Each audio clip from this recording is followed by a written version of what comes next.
Welcome to the 50 Shades Greener podcast, the show where three widely different worlds collide in the most chaotic way possible. Hosted by me, Raquel, the Spanish eco queen adopted by Ireland 20-something years ago, Kiri, the Amsterdam-based loony with zero filter, and Nasia, the Dublin-based Indian princess bringing spice and sense. We're here to unpack culture, identity, sustainability, and all the madness in between. Three women, three backgrounds, one microphone, and absolutely no filters. So let's begin. And today we're going to take another positive spin to this podcast, and we're going to talk about the positive influences between people and nature. So Kiri, you're a biologist, you're very connected and have studied nature. So help us kick things off today. I would love to. Yeah, so I think I'm sure I've said it in multiple of these podcasts. But at the end of the day, it's just a reminder that we're just animals. We like, well, we are. We are, right? We like to think that we are somehow separate or better or smarter or whatever than like the rest of the animal kingdom or the rest of the natural world. But at the end of the day, we're not. And the same systems that govern the rules of biology for plants and other animals and bugs and everything, they govern us as well. Yeah. And I think it's very easy for us to forget that, especially because we've built up societies that are so disconnected from nature. Yeah. But if you think about it, right, humans have existed for about 300,000 years. And it's pretty, for like, give or take 290,000 of those years, or about like 97% of our entire existence, we have lived directly in nature, right? Like this is before we started really building homes and constructing separate entities. We lived in and amongst the trees, in caves, directly in nature. And I think it's so easy to lose sight of that and feel like, oh, but I am connected because I have a dying houseplant. I hate to say it. It's just not enough. Get two plants at least, is it? Get two plants at least. Maybe a gerbil. Like you don't need a forest. You don't need a forest. Well, you do. But you do. But you do. But actually, you do need a forest. And there's actually this hypothesis that was proposed by E.O. Wilson back in 1984, and it was called biophilia or biophilia. And basically, this hypothesis is that humans have an innate biological affinity for other living systems. So it's not just a cultural preference; it's that we are biologically drawn to nature, to other living beings. And you actually do see this in lots of animals, especially animals that have a conscience that's more similarly developed like ours is. So like primates, cetaceans, like whales and dolphins. You see these interactions where there's like interspecies interactions where, they're looking at other, like if you've ever seen a video of a little baby monkey playing with a puppy. That's it. That's biophilia. Adorable. And also, you should look up those videos because they're so cute. Yeah. That's my instant gratification, is to watch animal videos. Yeah, exactly. But yeah, so we have this innate, biological connection. It's hypothesized that we do, and there's quite some research to back it up. There's we've talked about it before when we talked about kind of medicine and big pharma and how being out in nature is one of the best things you can do for your mental health. Spending at least 120 minutes per week in nature, which is 17 minutes a day, it results in significant higher health, just physical health, physical or mental health as well, emotional health. It's why anytime you've walked through a forest, you feel calmer instantly. The minute you kind of go outside into a nature space, you just feel better. It's this biophilia. It's this, we're animals, and this is kind of how we are programmed to live. So I think it's just a good reminder. And, I live in a city. I live in Amsterdam, and it is a city. Like we have parks, but for the most part, they're very manicured, and then they're very busy. And you just, it's something I struggle with, is not feeling like I get a bit of nature, but the minute I do, I'm like, oh, okay, nice. This is better. Like, this is where I want to be. And it kind of also extends into our relationships with animals, right? We developed relationships with dogs and cats a long time ago, especially dogs. Even the relationship goes back even longer than we originally thought. But there's also a reason why having that animal, like, extra species interaction brings us such benefit, because that's kind of how we're meant to live in with those connections. So it's just that reminder of we're animals. We like being around other animals and plants. And it's good for you. It's good for our mental health. So Yeah, I'm going to pick that up in a little bit now, about the connection with animals myself and my research. But I don't know if you've tried, like, if you're ever in a garden or a park or whatever you might be, like, take off your shoes and your socks and just put your feet in the ground. yeah. I don't know, there is something Healing. different that happens Yeah. when your skin is touching the grass or the soil. It's just Yeah. that's why I love going on holidays, when we go on summer holidays to the beach, that I can just walk around with no shoes. Or when I lived in the Maldives for a year, I didn't wear shoes for Yeah. an entire year, and Yeah. when I had to put them back on, I was traumatized. Oh, it's awful. Oh, wow. I'm the Yeah. same. I lived on islands for 3 straight years. I think I lost my pair of shoes early on and just never bothered what? because it was so nice. I Yeah. actually had a panic attack when I landed back. I'll never forget it, in Madrid airport after leaving for a year in an island. Yeah. I couldn't, the amount of people, the buildings, the cars. I was just like Yeah. horrified. I was like, Yeah. "What? My shoes on." It's so overwhelming. Yeah. But just quickly talking about, like, feeling nature and, touching it, being with it. Last week, we talked a bit about the blue zone, the countries that people often live Mhm. above 100 or live to very old ages. Another thing that they found in these blue zone countries is gardening. Yeah. People going out and gardening, and it Mm. can be in a communal garden, it can be in their own little, it can just even be the little plants they have on their balcony, like some tomato plants, whatever they're growing. But they found that was one of the key things that kept people living long, was having their hands in the dirt, gardening, Yeah. tending to the plants. So it just emphasizes your point that, like, physically touching nature. Like, when I go on a hike, I'm one of those people. I'm touching all the Yeah. leaves and the moss and the And the dirt poisonous berries. and the poisonous berries. Don't get that diarrhea again. No, if the birds haven't eaten them, they're not Don't for you. touch them. Don't Yes. touch them. That's my rule of thumb. Very, very good rule, actually. Yeah. I Well, think so. But yeah. that kind of leads quite nicely to what I had research as well, that caring for another living being, no matter what that is, can help rehabilitate people that society maybe has written off. And I'm talking about prison animal programs. They're sometimes called PAPs. They exist in many different forms, and some involve inmates training service dogs for veterans or disabled people, but others focus on rehabilitating rescued dogs from shelters. Some prisons even allow inmates to care for cats living inside their facilities. And one of the best known programs is called Puppies Behind Bars. I love it. It's in New York. Do they put them in little, like, black and white striped hats and, like, jumpsuits?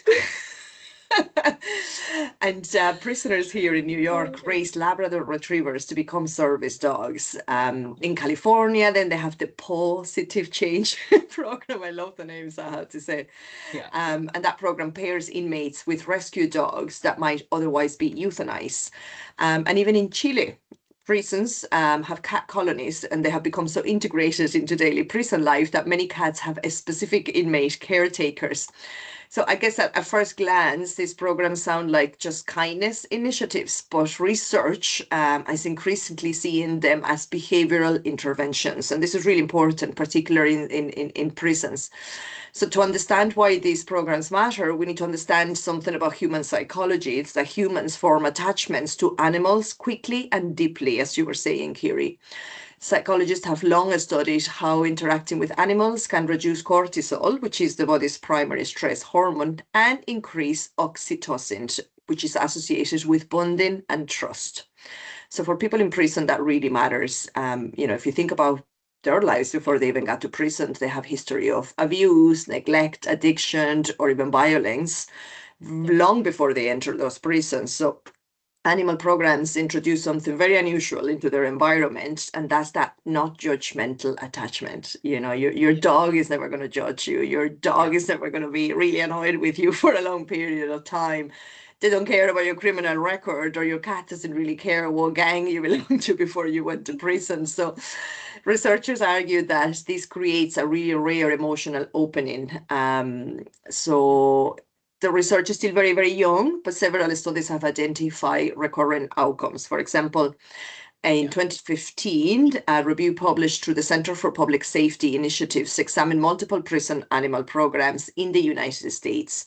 And they found that inmates participating into these programs frequently show reduced aggression, improved emotional regulation, increased empathy, improved communication skills, and fewer disciplinary infractions while they are in prison. So participants also consistently reported lower levels of depression and anxiety. One particularly important theme that kept appearing was responsibility.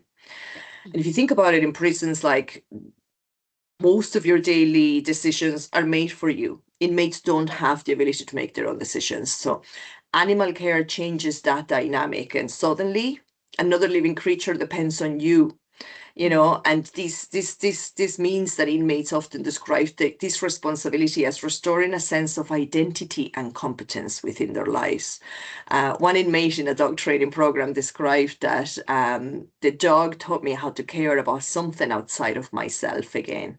And that's really, really important. Now, there are critics to these programs, as there are always critics to things. They argue that resources should prioritize the victims and mental health care before animal programs, but other worries about animal welfare inside the prisons. But I find that there is kind of a hidden debate then underneath this.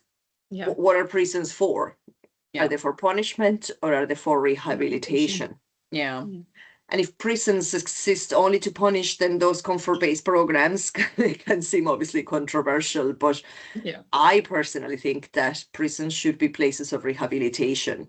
And that prisons should aim to make those prisoners, become citizens that can contribute positively with their communities. And it seems by this research that animal programs can do that. So yeah, what do you think about these programs? I love them. I mean, I think it just goes back to the whole point that we've made earlier in earlier episodes about connection. And it's not just connection with, of course, each other, but connection with another living being, and that, of course, includes nature, like Kiri established, but also animals as well, right? So I think rehabilitation is, of course, essential, but it has to also be done right, because the one sort of, not criticism, but the one worry I would have is just how well the animals are taken care of, because you don't know the nature of the inmates.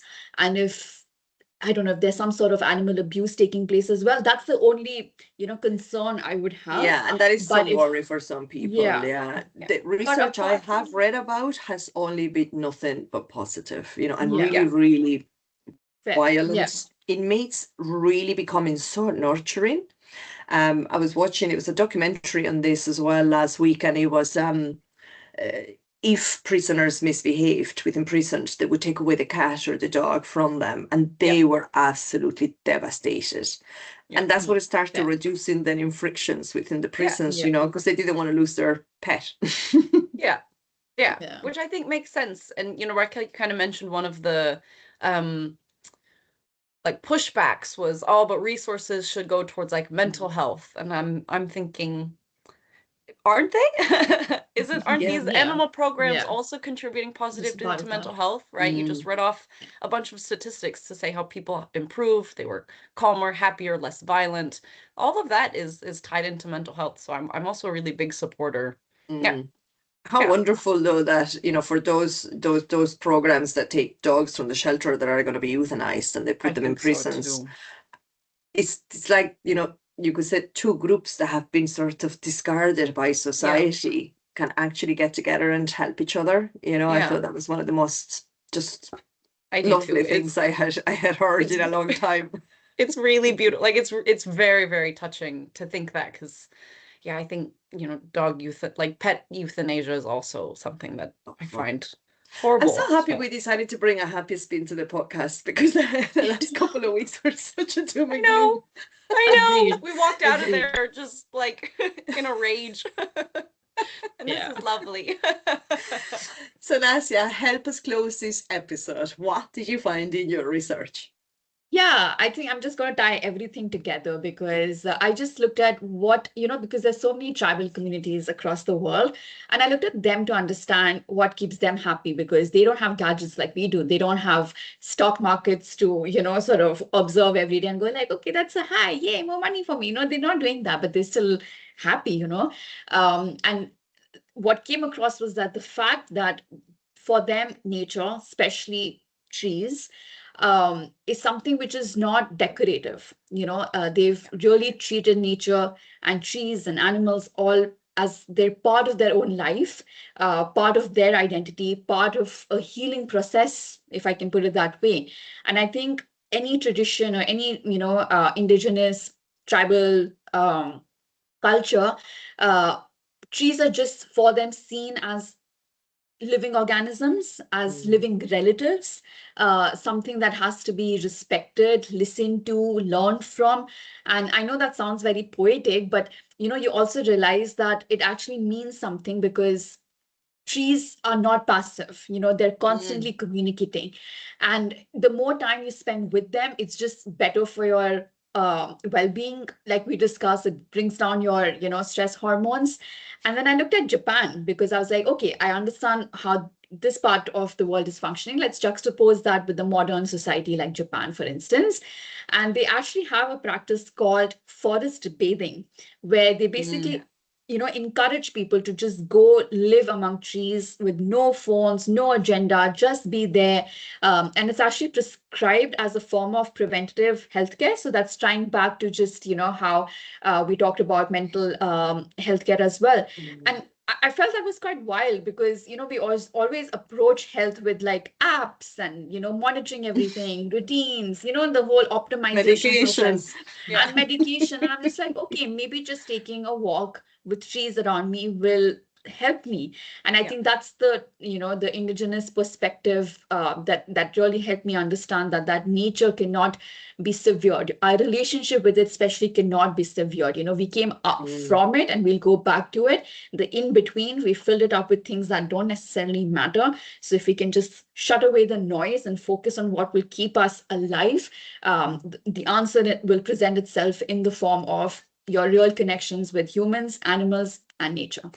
I leave it at that. I love that connection and that analogy with the trees, like, and trees are alive. Like if we all remember as well the movie Avatar and how it was, they used to connect their tails to the tree branch, and get all this, language with them, communicate with them and stuff like, so trees are so important for our own well-being. Sure, I mean, without them we wouldn't survive either, so they give us the air we breathe. Everything depends on them. Like for me it was like, okay, they're not rushing, they're not panicking, they don't have anxiety attacks. All they're doing is just staying grounded, just being. Just existing, helping each other, because there's that whole study about how they send nutrients to each other, they send signals whenever one of the trees is attacked. There's a defense mechanism always in place, and I'm just like, that essentially showing us how communities function. You take care of each other, right? So solutions always exist. It's how well we're seeing it, and how wisely we're incorporating it into our own lives. No, and it's funny because there is I don't know if you've ever heard the term a tree, you're a tree hugger, and it's normally used as like a negative, with a negative connotation. You're a tree hugger, you're one of those like hippies in nature, and it's like, I'm a proud tree hugger. Right? I know. Even I won't go into too many details, but I was at a festival once and had the go into details, Kiri. I'm not going into details, but I had the realization that my inner peace is a tree with really deep roots. And I think I can imagine. I can imagine Kiri as a really, vibrant tree. Like essentially maybe like a cherry blossom. Like I can imagine you like that. That's scary. You know, when you think of it, I would be like a banyan or something, or like a neem tree. Oh, I You know, love What am like banyan I, trees. Ignacia? know, What like what the tree am I? a palm tree. Oh Jesus! I don't Yeah. know why that just popped in my head. Is it the hair? You know? Yeah. I Yeah. think Okay, I I like see it. that. I can be a palm tree. That means I Yeah. live in the Yeah. tropics. There's put it There you go. margarita near. Yeah. See, and that's why it popped Exactly. in my head. Brilliant, but I love the positive episodes. We must do more. Maybe the Yeah. next one will be on social media, and we know that that won't be a happy episode. It will be an infuriating one. But Yeah. yeah, I've thoroughly enjoyed this one. So thank you Yeah. very much, ladies. And any advice, any last minute advice apart from be more like a tree? Oh, Uh, the, go take well, that walk.